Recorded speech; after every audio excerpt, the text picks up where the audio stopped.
Why are deliveries on a ship called cargo, but in a car, it's called a shipment? The film opens with Shuri working tirelessly in her lab as T'Challa is dying from an unknown illness, and she is hoping to find a cure. When she finds a solution that may help, she is met by her mother Ramonda, who somberly informs Shuri that her brother has passed on. The kingdom of Wakanda holds a funeral procession for their beloved king. Every citizen dresses in white, and a mural of T'Challa has been painted. Shuri and Ramonda bring T'Challa's casket out until a ship arrives to carry him up. Shuri takes one last moment to weep over her brother's casket while the kingdom does the Wakandan salute. 1 year later, Ramonda arrives at the United Nations. The U.S. Secretary of State chastises Wakanda for not living up to their promises of getting involved in worldly affairs. The French SOS also notes that they believe the Wakandans are keeping vibranium for building weapons of mass destruction. Ramonda hits back that they are still mourning T'Challa's loss, and that they know what would happen if vibranium fell into the hands of outsiders. The night before, an outreach facility in Mali was infiltrated by mercenaries trying to acquire vibranium, but they were met by Dora Milaje warriors led by Okoye, all of whom proceeded to swiftly incapacitate them. The Dora Milaje then bring the captured mercs before the UN, where Okoye forces them to kneel. Before they leave, Ramonda warns that any repeated attempt such as this will be met with a fierce response. In the Atlantic Ocean, a CIA team led by Dr. Graham operates with a vibranium detecting machine. 2 divers go underwater and find that their mining drill has been wrecked, just before the 2 were taken and killed by unseen attackers.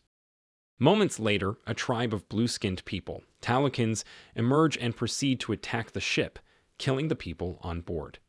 Dr. Graham and her colleague attempt to flee in a helicopter, but the Talokan leader Namor grabs the helicopter and hurls it into the ocean. Ramonda and Okoye return to Wakanda, where Ramonda finds Shuri, continuing her work on new technology. While her mother suggests that she continue working on her synthetic heart-shaped herb to bring back the Black Panther, Shuri refuses as she believes the Black Panther to be a relic and only tried to recreate the herb to save T'Challa. Ramonda then brings Shuri by the water to try and burn their ceremonial garbs to end the mourning period and begin to celebrate T'Challa's life. Shuri expresses anger at the world for her brother's death. Moments later, they are met by Namor, who tells Ramonda and Shuri that he was not happy with T'Challa's decision to expose Wakanda to the rest of the world, because this left his kingdom open and vulnerable to attackers, since Talokans also possess vibranium. Namor orders them to locate and bring to him the scientist that created the vibranium detecting machine, or he will attack Wakanda. He also tells them not to let the others know about his existence. Ramonda tasks Okoye with going to find the scientist, but Shuri tags along despite her mother's objections. She and Okoye travel to Virginia to find Everett Ross, where they ask him about the scientist. To their surprise, Ross informs them that the scientist is a teenager at MIT named Riri Williams. Shuri goes to Riri's dorm room and informs her that she needs to go with them, while also learning that her vibranium detecting machine was merely a class project that the CIA acquired. Riri doesn't believe the urgency until Okoye pops out of her bathroom and makes Riri go with them. Riri leads Shuri and Okoye to her garage, where she works on her projects. Soon, FBI agents arrive at the garage, forcing the ladies to spring into action and flee. Riri gets her own iron armor suit that helps her fly, while Shuri and Okoye attempt to drive away. A drone goes after them, but Riri flies high enough to shoot it down before she runs out of oxygen. The drone then crashes over several cop cars, allowing Shuri and Okoye to keep going.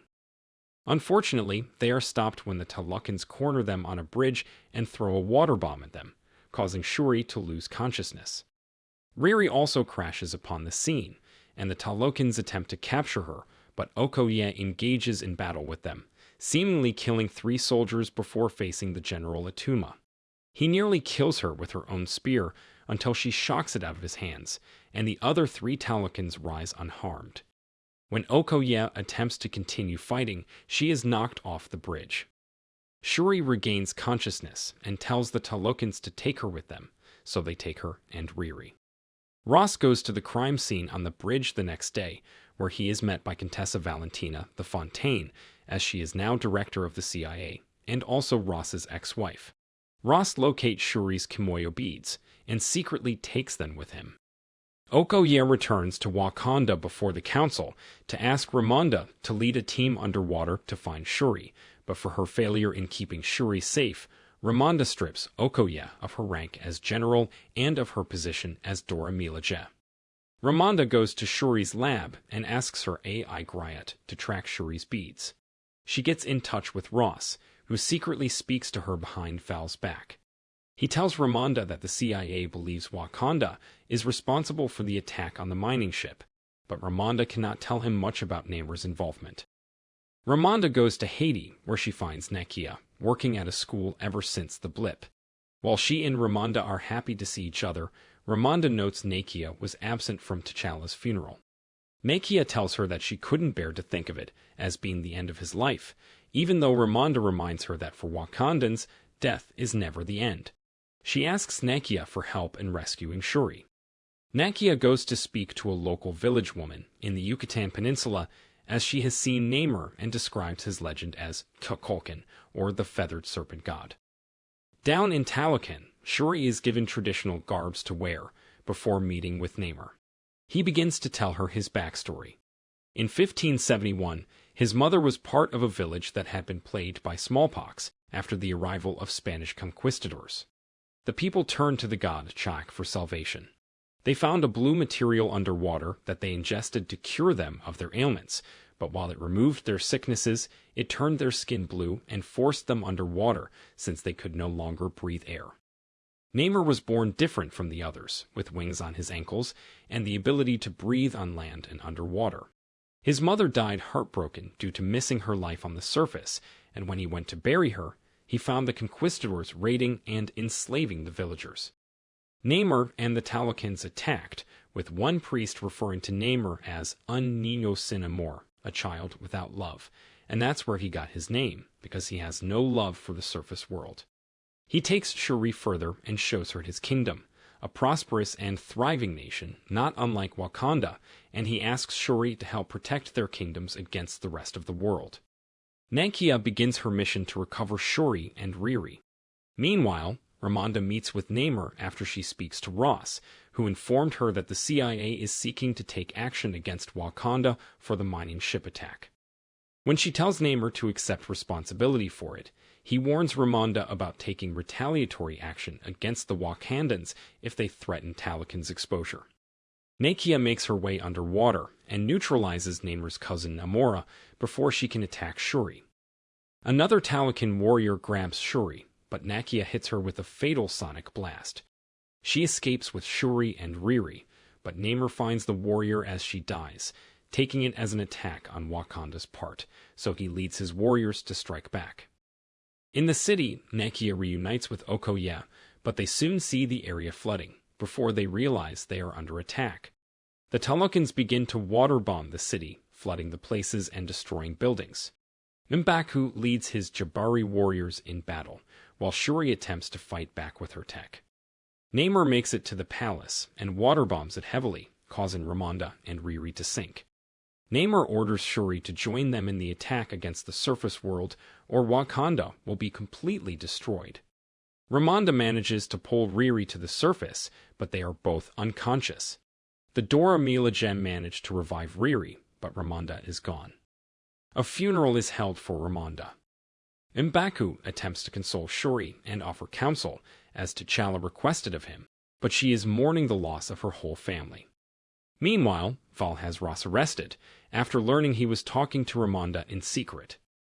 While the rest of Wakanda gears up for Namor's return, Shuri finishes work on her Midnight Angel suits for Okoye, and another Dora Milaje warrior, Aneka, while Riri works on her own iron suit.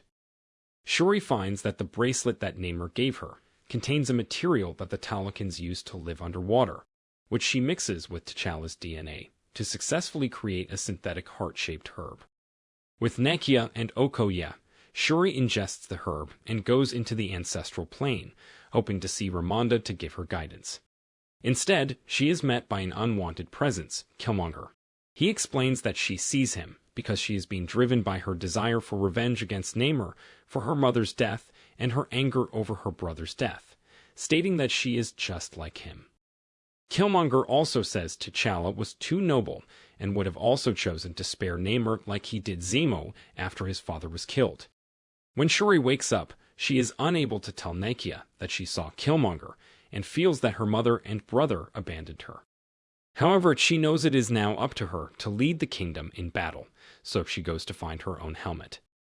As the tribes are debating their next move, a ship flies overhead, and Shuri descends for the first time in her new Black Panther outfit. M'Baku proudly declares that the Black Panther leaves.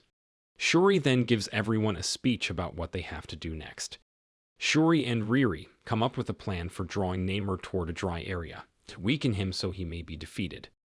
The Wakandans board a ship to prepare for battle, and they send out the signal from another vibranium detecting machine to lure the Talokans to them. They engage in their showdown, with the Talokans attempting to board the ship, while Dora Milaje and Jabari warriors fight back. Riri emerges in her new Ironheart armor suit, while Okoye and Aneka fly in with their Midnight Angel suits. Namor gets high enough for Riri to hit him with a blast, and Shuri catches him in her ship to begin evaporating the water on his skin. Riri is attacked by Namor, while Okoye has a rematch with Attuma. Riri blasts Namor into the ocean, while Okoye knocks Attuma off the ship. Namor attempts to break the ship with his spear, but Shuri fights him with her suit. Shuri tries to have the ship fly toward the desert, but Namor succeeds in breaking it down and destroying it, causing them to crash. Shuri and Namor continue their fight, with Namor still having enough strength to beat Shuri and impale her. Thinking on Killmonger's words, Shuri is able to free and heal herself before going back to fighting Namor. She uses the exhaust from her ship to fire enough heat toward Namor to severely weaken him. She grabs his spear and prepares to deal the killing blow until she sees a vision of Ramonda speaking to her, telling her to show him who she really is. Shuri orders Namor to yield so that neither of their people has to suffer from their pursuits for revenge, and Namor agrees. He yields and is taken back to the Talokans to call off their fight and return home.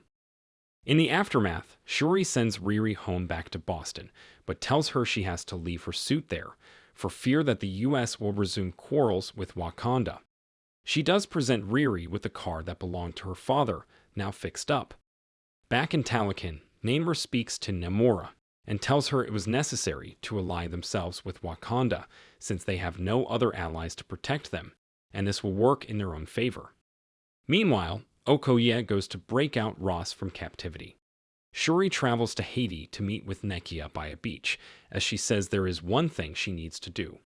She sits by a campfire and burns her ceremonial garbs as she sits down to reminisce about T'Challa and finally grieve for his death. During the credits, Nakia brings a boy, Toussaint, who is her and T'Challa's son, and therefore Shuri's nephew. Nakia confirms that Ramonda met him before her death and that he has been living peacefully there. Toussaint tells Shuri that his Wakandan name is T'Challa. Shuri sits and smiles, knowing her brother's legacy lives on. The last thing we see is a dedication to Chadwick Boseman. If you enjoyed this video, don't be shy to hit the like button, and if you disliked it, hit the dislike button twice, just to be sure. It would be best if you watched the whole movie. Thank you very much for watching. Please subscribe for more videos like this.